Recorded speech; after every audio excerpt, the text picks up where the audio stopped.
हम लोग श्रीमद् भगवद गीता के 8वें अध्याय के 24वें श्लोक को देख रहे हैं। एक विनोद के लिए बोलूँगा, लीवर की समस्याओं के लिए रामदेव लीवोग्रिट और लीवामृत देते हैं। तो कहते हैं कि भाई खाने के पहले लीवाग्रित और खाने के बाद लीवामृत। तो उसी तरह से इस अविद्या रूपी जॉन्डिस को क्योर करने के लिए क्या करना है?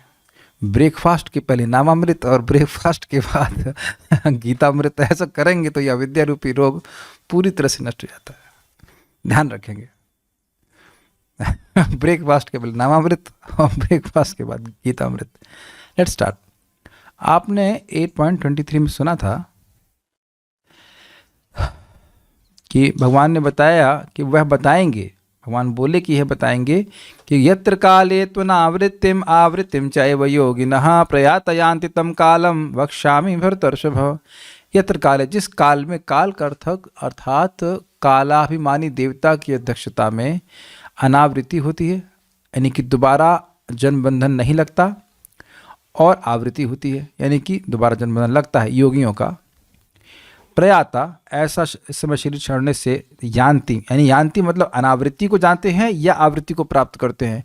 तम कालम, उस काल को मैं कहूँगा हे भरत ऋषभ अर्जुन। तो अब यहाँ सबसे पहले उस काल के बारे में बता रहे हैं जिसमें शरीर छोड़ने पर व्यक्ति दोबारा जन्म नहीं लेता है। मैं माइक पे बोलिएगा। अग्निर्ज्योतिरह शुक्लः षण्मासा उत्तरायणम्। अग्निर्ज्योतिः शुक्ला षण्मासा उत्तरायणम्। तत्र प्रयात गच्छन्ति ब्रह्म ब्रह्म विदो जनाः। तत्र प्रयाति गच्छन्ति ब्रह्म ब्रह्म विदो जनाः। अग्निर्ज्योतिरह शुक्लः षण्मासा उत्तरायणम्। अग्निर्ज्योतिः शुक्ला षण्मासा उत्तरायणम्। तत्र प्रयात गच्छन्ति ब्रह्म ब्रह्म विदो जनाः। तत्र प्रयाति गच्छन्ति ब्रह्म ब्रह्म विदो जनाः। अग्निर्ज्योतिरः शुक्लः षण्मासा उत्तरायणम्। अग्निर्ज्योतिः शुक्ला षण्मासा उत्तरायणम्। तत्र प्रयात गच्छन्ति ब्रह्म ब्रह्म विदो जनाः। तत्र प्रयाति गच्छन्ति ब्रह्म ब्रह्म विदो जनाः। ओके, श्लोक तो बहुत छोटा सा है, थोड़ा समझने में दिमाग लगाना पड़ेगा। जो परब्रह्म के ज्ञाता हैं अर्थात भगवान की उपासना कर रहे हैं, वह देवताओं की उपासना नहीं कर रहे हैं। कल के प्रवचन से ऐसा बोध हो सकता है कि जो देवताओं की उपासना करता है वह देवताओं के मार्ग से जाता है। ऐसा नहीं कहा जा रहा है। उपासना भगवान की जा रही है, लेकिन देवताओं के मार्ग से होते हुआ जा रहा है। मतलब उस मार्ग में ऐसा करिए, एस्कॉर्ट समझते हैं, एस्कॉर्टिंग। तो इस स्थान से उस स्थान में ये देवता उसको लेके जाएगा, फिर इस स्थान से उस स्थान में दूसरे देवता लेके जाएंगे। ऐसे करके करते करते वह भगवान के पास चले जाएंगे। ये है सीक्वेंस। देवता की उपासना करने वाला भगवान के पास नहीं पहुंचेगा, वो उसको एस्कॉर्ट किया जाएगा विभिन्न देवताओं के द्वारा, अंततः भगवान के पास चला जाएगा। ये अर्थ समझ लीजिएगा। मुझे लग रहा था कि ये संशय हो सकता है कल के हम जब बोल रहे हैं देवताओं के मार्ग से मतलब देवताओं की पूजा करने वाला ना। देवताओं की पूजा करने वाला तो देवताओं के पास जाता है, भगवान के पास नहीं जाता। देवान देव ये जो यान्ति मद भक्ता यान्ति मामपि, है ना श्लोक। ये बात बहुत ध्यान सुननी होगी। देवताओं के मार्ग से मतलब उनके लोक से होते हुए। यही बात आपको मैंने पहले भी समझाई है।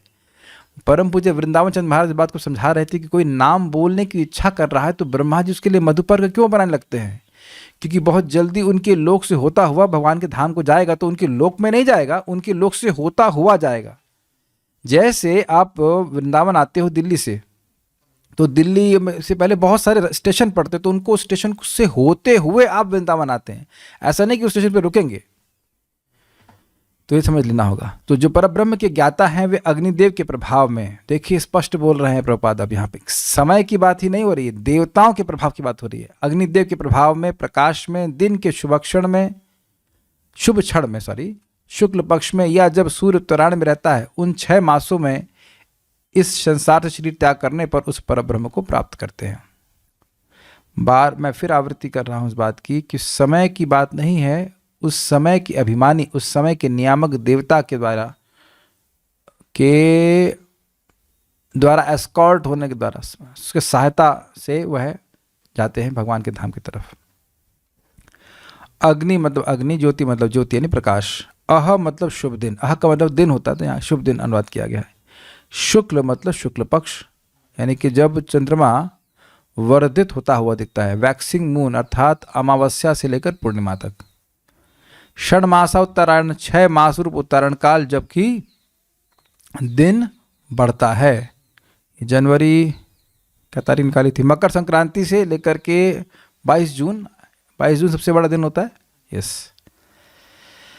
तत्र उस समय में प्रयातः देह का त्याग करने वाले ब्रह्मविद जना, ब्रह्म को जानने वाले ब्रह्मविद गण ब्रह्म गच्छन्ति, ब्रह्म को प्राप्त होते हैं। श्लोक देखिए। अग्निर अग्नि के समय, ज्योति के समय, अह मतलब शुभ दिन में, शुक्ल मतलब शुक्ल पक्ष में, और षण्मासा उत्तरायण 6 मास जो उत्तरायण के हैं उसमें, तत्र प्रयाता उस समय जब कोई व्यक्ति शरीर छोड़ता है तो ब्रह्म गच्छन्ति, ब्रह्म को जाता है। ब्रह्मविद जना, जो ब्रह्म को जानने वाले लोग हैं वह जानते हैं। देखिए ब्रह्मविद का मतलब ही हो गया भगवान के भक्त।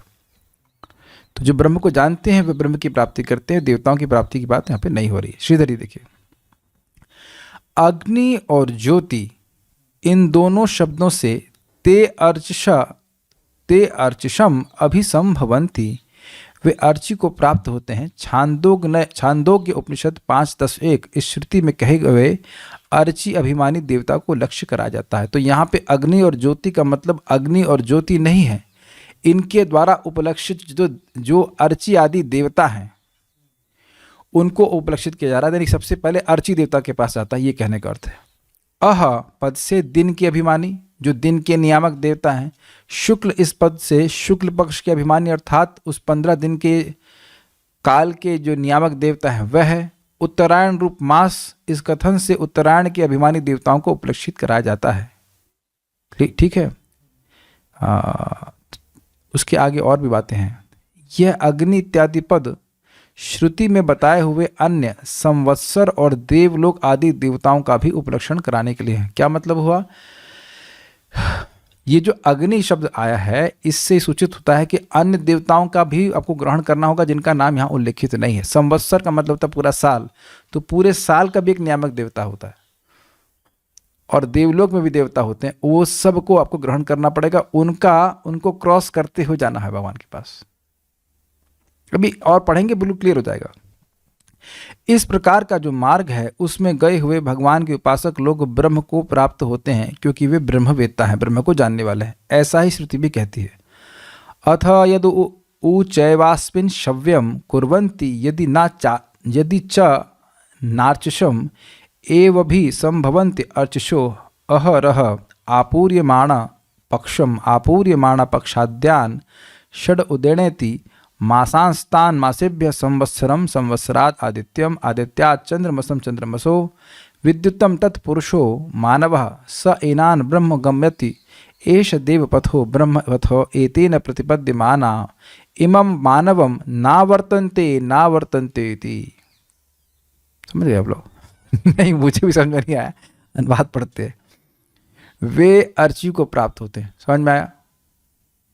जैसे ये घड़ी है काल, ये मैंने आपको दिया, फिर आपने उसको दिया, फिर आपने उसको दिया, फिर आपने ऐसे करके पास ऑन।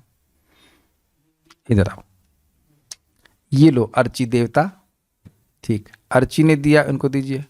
ये दिन के देवता है, ठीक, दिन के देवता ने किसको दिया? शुक्ल पक्ष के देवता को।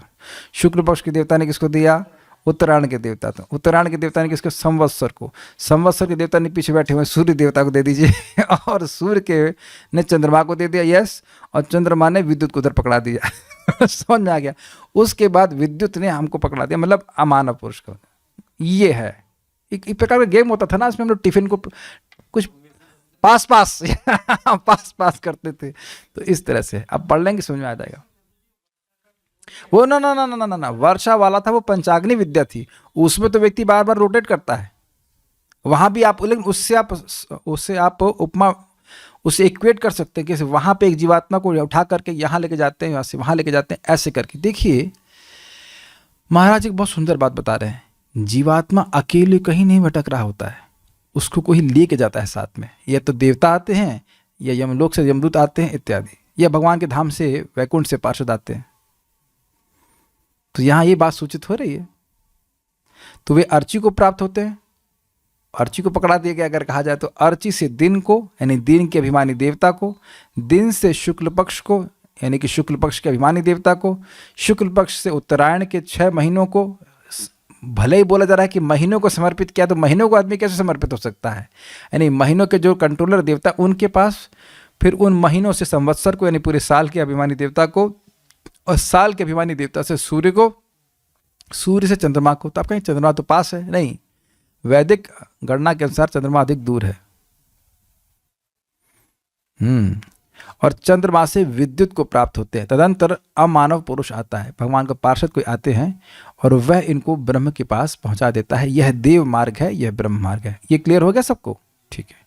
तो यहाँ पे काल का अर्थ था काल के अभिमानी देवता, उनके मार्ग से जो जाता है व्यक्ति, वह देव मार्ग से होता हुआ ब्रह्म की प्राप्ति करता है। इसके द्वारा पहुंचे हुए लोग इस मानव संसार में वापस नहीं लौटते। ये सब इस श्लोक पे, संस्कृत का जो श्लोक कोट किया गया, ये बताया गया। जो तत्काल मुक्ति के भागी हैं, सम्यक ज्ञान में स्थित हैं, सम्यक मतलब अच्छी प्रकार से ज्ञान में स्थित हैं, उनकी कहीं भी गति नहीं होती। What does that mean? क्या उनकी कोई गति नहीं होती? इस जगत में उनकी कोई गति नहीं होती। कुछ भाषा समझ में आई? They have no destination to achieve in this world.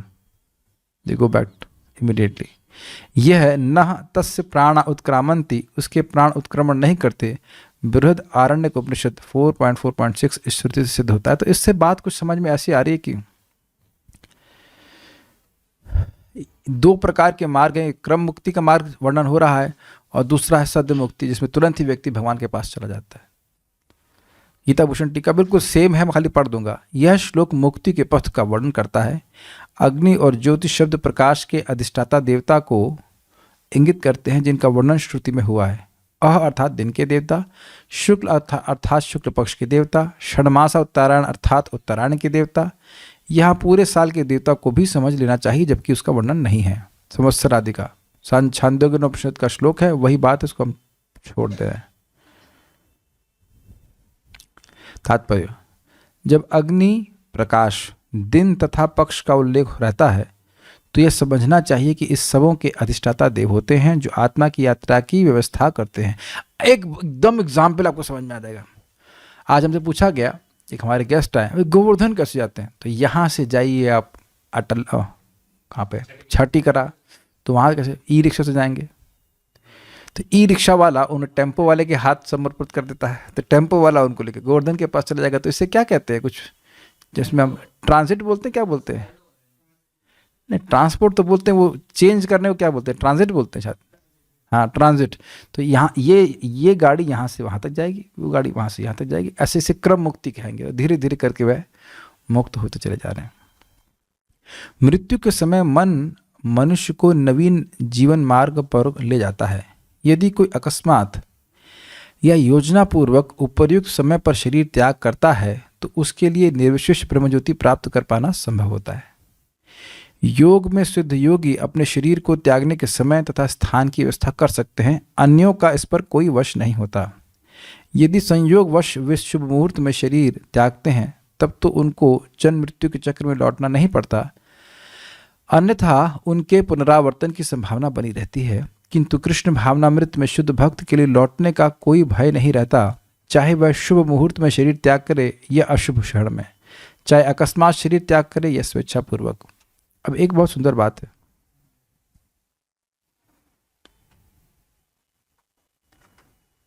हमारे वश में हमारा देह त्याग नहीं है, लेकिन हमारा देह त्याग पूर्णतः भगवान के वश में है। जब पूरा जीवन हम भगवान को प्रसन्न करने वाले कार्य करेंगे, तो क्या आप सोचते हो कि भगवान आपको मृत्यु के समय छोड़ देंगे? I mean that will be high degree of, please let me speak it, stupidity. पूरा जीवन आपने भगवान को भोग लगाया है, प्रसाद खाया है, या जैसे भी आज हम परसों या कल ही विचार कर रहा था, किसी के नहाए हुए जल को आप पीने की कल्पना करते हैं? कोई व्यक्ति नहाया हो और उस जल को आदमी पिए, तो वो अपने को एकदम निम्न पोजीशन में रखेगा कि नहीं? और चरना में तो धमाधम पीते हैं कि नहीं, आदर भावना से? वो क्या है? भगवान के श्री विग्रह को नहलाया गया और उस जल में जो भी चंदन था, उसको बड़े सम्मान के संग हम ग्रहण करते हैं।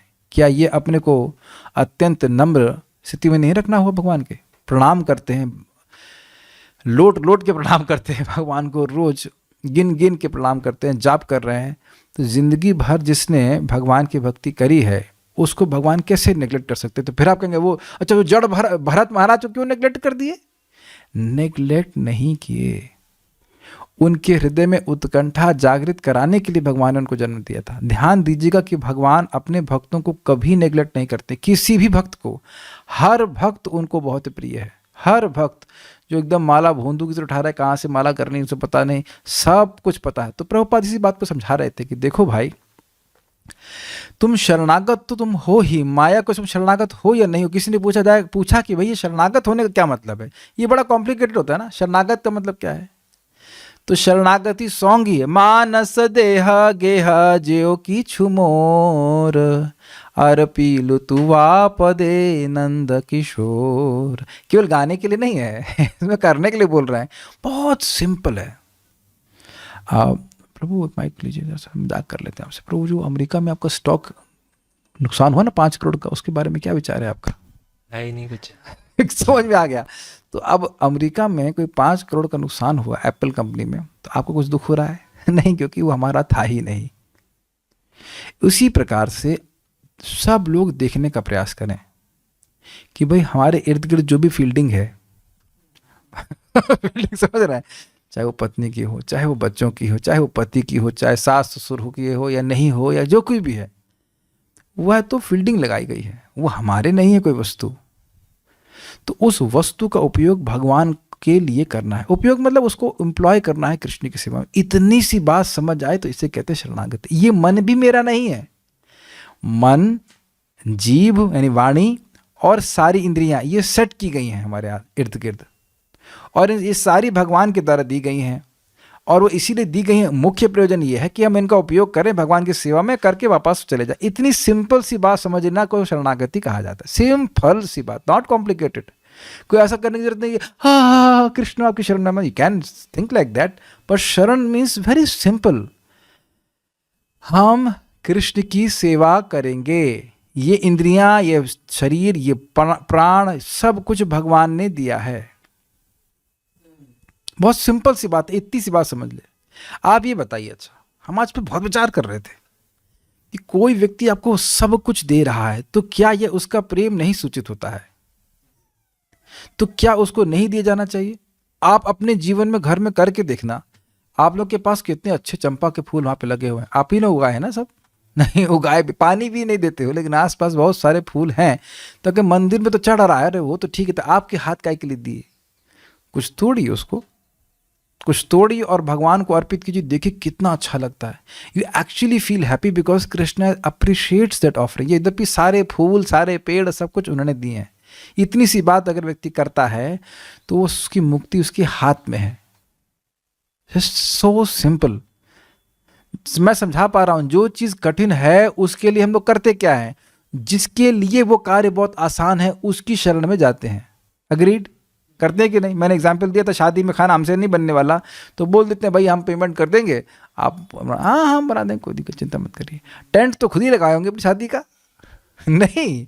अरे यहाँ तक कि स्त्रियां शादी के लिए मेकअप भी खुद ही कर सकती हैं क्या? नहीं कर सकती। उसके लिए भी आश्रय लेते हैं। मेकअप के लिए आश्रय ले रहे हैं, टेंट के लिए आश्रय ले रहे हैं कि नहीं ले रहे हैं खाने के लिए आश्रय ले रहे हैं। तो अब और सब्जी मार्केट में खुद ही सब्जी उगा के लेके आ जाते हो? नहीं, सब्जी के लिए आश्रय ले रहा है। तो भगवान का आश्रय लेने में क्या कठिनाई है? और आश्रय लेने का मतलब ये नहीं कि आप कुछ नौकरी नहीं करेंगे, कुछ नहीं करेंगे। ये नौकरी भी भगवान दिए हैं, इसको करने का सामर्थ्य भी भगवान दे रहे हैं। कल से पगले हो जाए तो कौन रखने वाला है? तुरंत फायर कर दिया जाएगा। ये सारा सामर्थ्य भगवान दे रहे हैं। तो जो भी कुछ है, जस्ट बिकमिंग कॉन्शियस, ये जो कुछ भी है ये मुझे भगवान को देना है। ये सी बात है। ये सो सिंपल। और अगर ऐसा करेंगे तो बड़ी आसानी से भगवान के पास चले जाएंगे। ना आपको अर्ची मार्ग सोचना पड़ेगा, ना कुछ सोचना पड़ेगा। जैसे क्या प्रमाण है? स्वयं अजामिल प्रमाण है। अजामिल अर्ची मार्ग और उससे नहीं गए, सीधे भगवान के धाम से, वैकुंठ से पार्षद आए, कहे चलो भैया उसमें बैठो, विमान में बैठो, और चले गए। एक बात है, मैं इस पर पढ़ रहा था, रिसर्च थोड़ा कर रहा था, तो रिसर्च में मिला कि जो व्यक्ति भगवान के धाम जा रहा है, अब उसके देह का संस्कार हो या ना हो उससे कुछ फर्क नहीं पड़ता। इतना चिंता करने की जरूरत नहीं है कि कौन हमको अग्नि देगा या नहीं देगा। अरे ना दे ससुर, कोई ना आए हमारे साथ, कीड़े ही खा लें, कोई दिक्कत नहीं, ना आए। इस समय भगवान का भजन कर लीजिए, भगवान वापस हमको लेके जाएंगे। 2 प्रमाण है, एक तो जामिल का, दूसरा है नारद जी का।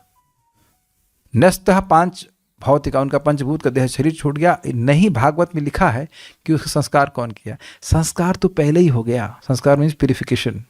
हरे कृष्णा कृष्णा कृष्णा हरे हरे, हरे राम राम राम हरे हरे। भगवान के नाम के द्वारा, भगवान की गीता के द्वारा, सकृत गीतामृत स्नानम संसार मलनाशनम, ये सब हो गया। और भगवान का प्रसाद के द्वारा तो शरीर तो पहले ही पवित्र हो गया है। तो इसकी चिंता में व्यक्ति ना करे। ठीक है, बार बार ये सब बातें समझाई जा रही ताकि कठिन बात समझ में ना आए और आसान बात समझ में आ जाए कि भगवान की भक्ति करके हम पार हो जाएंगे। For Krishna is all things are very easy. हाँ, एक बात और हमको बताएंगे, भक्त का जन्म हो सकता है लेकिन वह कर्म के अनुसार है, नहीं वह योग के महात्म्य के अनुसार होगा। ये बात हमेशा ध्यान रखिएगा। वो इसीलिए होगा ताकि हमारी भक्ति और बढ़ जाए। भगवान स्वयं हमें उनकी प्राप्ति कराना चाहते हैं, ये बात हमेशा ध्यान रखना। तो इसलिए जो कुछ भी हमारे संग होगा वो अच्छा ही होगा। इसीलिए प्रपात कह रहे हैं भक्त तो उस बारे में चिंता नहीं करते। भगवान भी आगे स्पष्ट बताएंगे जो भक्त हैं उन दोनों मार्गों के बारे में सुनकर भी परेशान नहीं होते कि हम कौन सी डेट में मरेंगे। अब एस्ट्रोलॉजर के पास जाएं, पूछें भाई द्वादशी में मरेंगे कि दशमी मरेंगे कि जन्माष्टमी मरेंगे कि कार्तिक मरेंगे, कुछ भी। Don't worry about it. So will stop here. मैं जानबूझ के छोटा रखा, क्यों? क्योंकि समय कम था और अधिक तैयार नहीं कर पाया था। और तीसरी बात यह है कि बात थोड़ा सा समझने वाली थी कि वो मार्ग वाली बात। तो उम्मीद है कि आपको मार्ग वाली बात समझ में आ गई होगी। ठीक है, तो शाम को मिलते हैं तीसरे स्कंद के लिए, श्रीमद् भागवतम के लिए। देखते हैं क्या होता है। हम भी एक्साइटेड हैं, हमने भी उसको ध्यान से इतना पढ़ा नहीं है। एक भक्त पूछ रहे हैं क्या मॉर्निंग की क्लास 11 बजे डेली हो सकती है? हाँ, डेली हम 11 बजे समाप्त कर देंगे। अरे भाई देखो क्या है कि अब जितना लेट करेंगे उतने और लेट हो जाएगा। और भक्तों को कुछ नौकरी भी करना होता है। हम तो 10 बजे ही प्रेफर करेंगे। बस कल थोड़ा सा लेट हो सकता है क्योंकि कल शायद सचिनंद महाराज का क्लास होगा, तो मैं चाहूँगा कि उन क्लास में मैं व्यक्तिगत रूप से सुन सकूँ। हाँ, please share some points from his honour's Radhanath Maharaj class.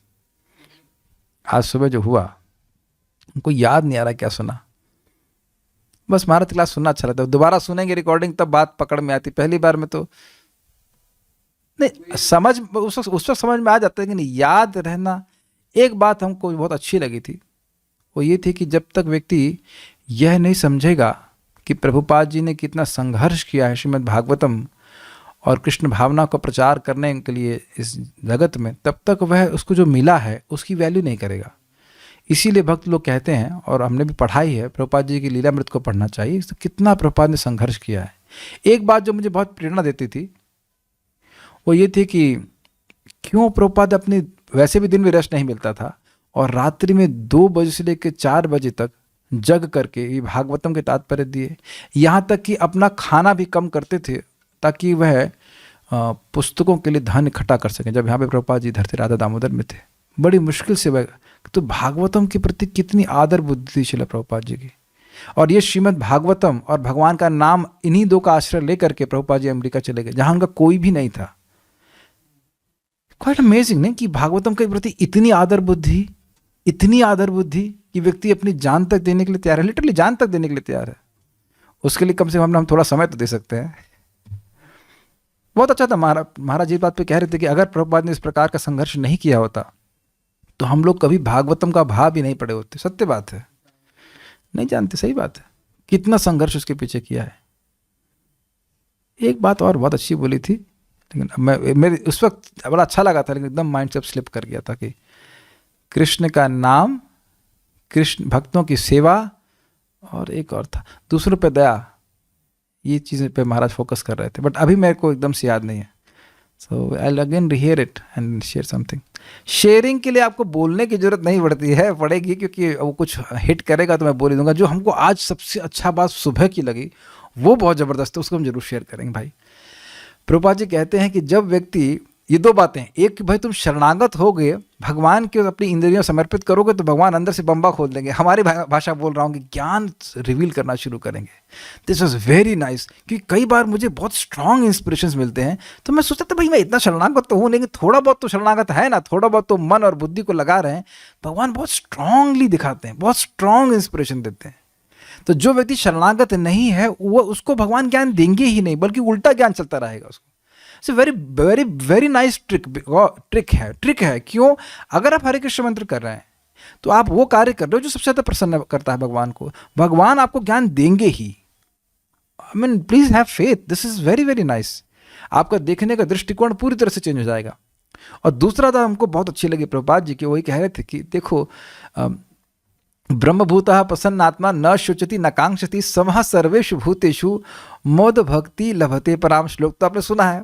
तो आप सोचेंगे कि जो ब्रह्मभूत अवस्था में आ गया, अब वह न कुछ चाहता है और न कोई आकांक्षा करता है और सबके प्रति सम रहता है। तो सम का क्या मतलब है? सबके प्रति बराबर रहता है। तो आप कहेंगे न्यूट्रल रहता है, यही अर्थ लेंगे ना। लेकिन प्रभुपाद कहते हैं सबको अपना मित्र मानता है ना। दिस इज वेरी नाइस, सबको अपना मित्र मानता है। तो ये भी तो समता हुई ना।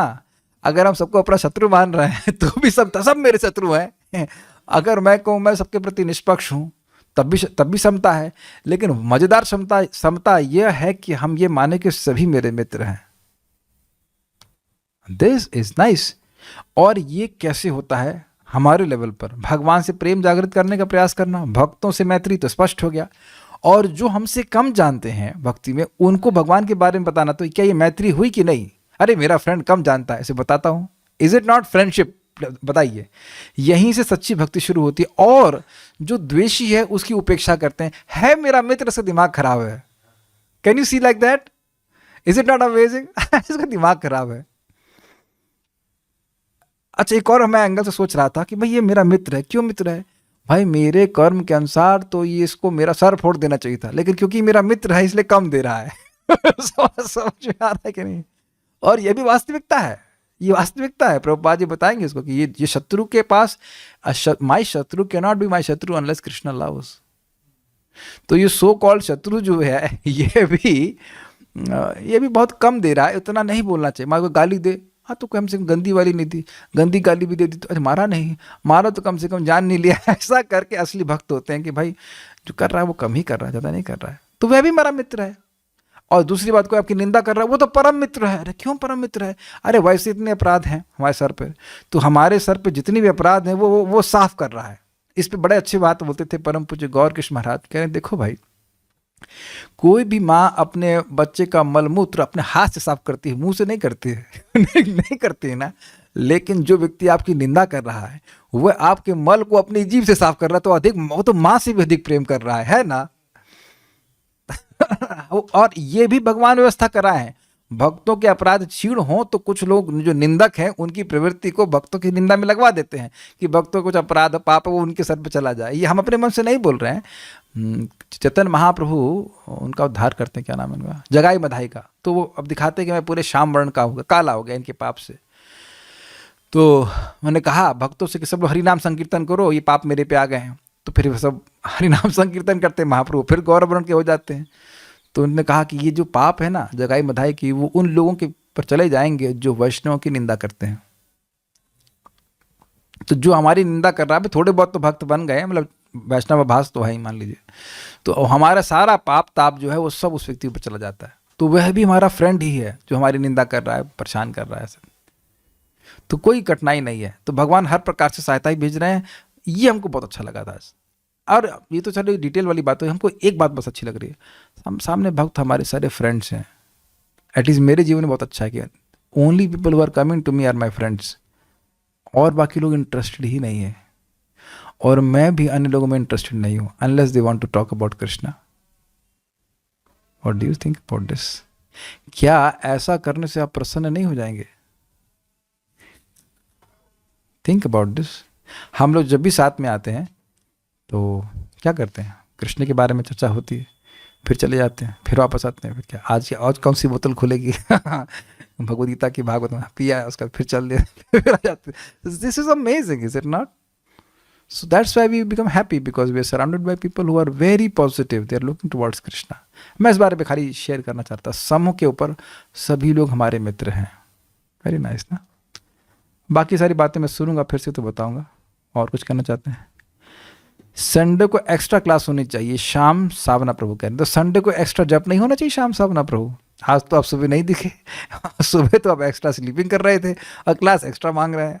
प्रभु नाम लेके क्यों बोल रहे हैं? तो डांटने का कार्य है ना हमारे पास. सुबह उठना चाहिए. So anyhow, we learned some points. We'll discuss Bhagavatam in the evening. Shrimad Bhagavad Gita की जय. श्रील प्रभुपाद की जय. निताई गौर प्रेमानंदे.